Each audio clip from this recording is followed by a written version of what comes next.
Y pasamos a un tema que me encantaría tocar contigo, que es el bullying. ¿Qué hacer cuando ni siquiera sabemos que nuestros hijos están sufriendo bullying porque ni siquiera ellos mismos son capaces de transmitirlo, o tienen terror o tienen miedo? Quien dice bullying también dice acoso laboral o cualquier tipo Suelen aparecer cambios. En el caso de los chavales suelen aparecer cambios en el comportamiento, suele aparecer irritabilidad, retraimiento. Los niños cambian, ¿eh? En el caso de los adultos suelen Ahí aparecer, se habla menos, ¿verdad? Del tema de los adultos, del pues sí, moving. moving, sí.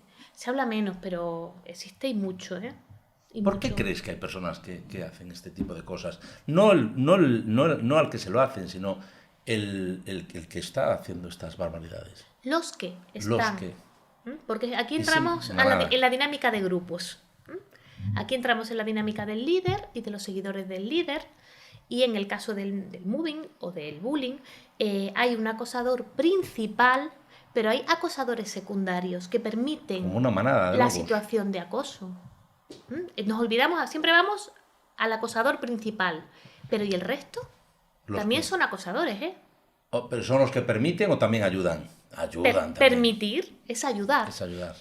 Entonces, muchas veces no se para esto porque se va únicamente con el acosador principal. ¿Y qué hay detrás de esa cabeza de ese acosador principal? Hombre, puede haber distintas problemáticas, ¿no?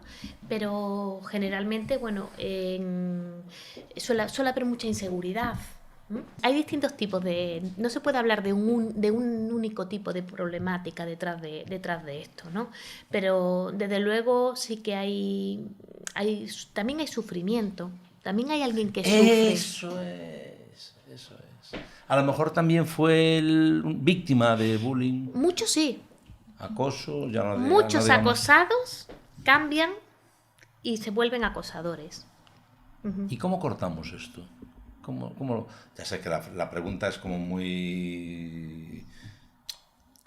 primero, que te decía antes que no me quedó muy claro, es, primero, ¿cómo podemos saber si ese niño o mi pareja o mi familiar está siendo acosado sin que me dé él muestras o sin que quiera hablar? ¿Y qué podemos hacer para solucionarlo? Primero ver cuáles son, por dónde pueden ir los tiros. Vamos a ver, cuando uno comparte vida con una persona, tanto si es adulto como si es niño, ¿vale?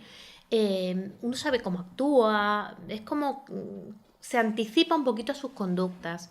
Si de pronto nos llega a casa una persona que responde de una forma distinta y se comporta de una manera distinta, es que algo está pasando.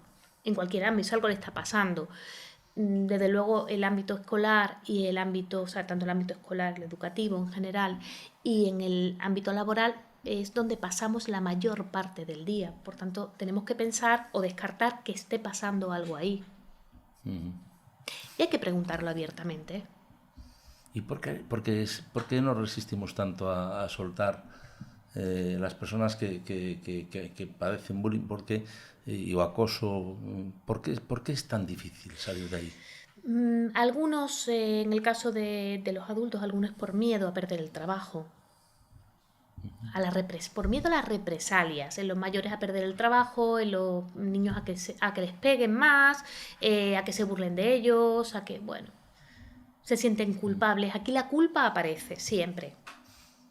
Yo te iba a decir una cosa, si me hicieras un favor, me encantaría que le pudieras decir, ahora hemos estado siempre hablando, bueno, hablamos entre tú y yo, pero me gustaría que miraras a tu cámara, que es esta de aquí, ¿Sí?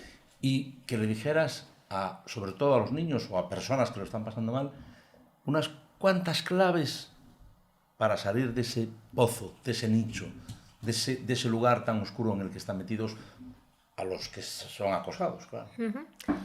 Bueno, lo primero es que uno no tiene la culpa, no puede responsabilizarse de lo que hacen otros, ¿eh? Y después que todos tenemos derecho a ser respetados, a ser queridos y a ser amados, derecho a la dignidad, y que todo lo que nosotros veamos que no le haríamos a nadie, si nos lo están haciendo a nosotros, probablemente no esté bien y necesitamos buscar ayuda. En un sitio o en otro, pero hay que al menos contarlo. Qué bueno, qué bueno. Muchísimas gracias, Belén. Nada.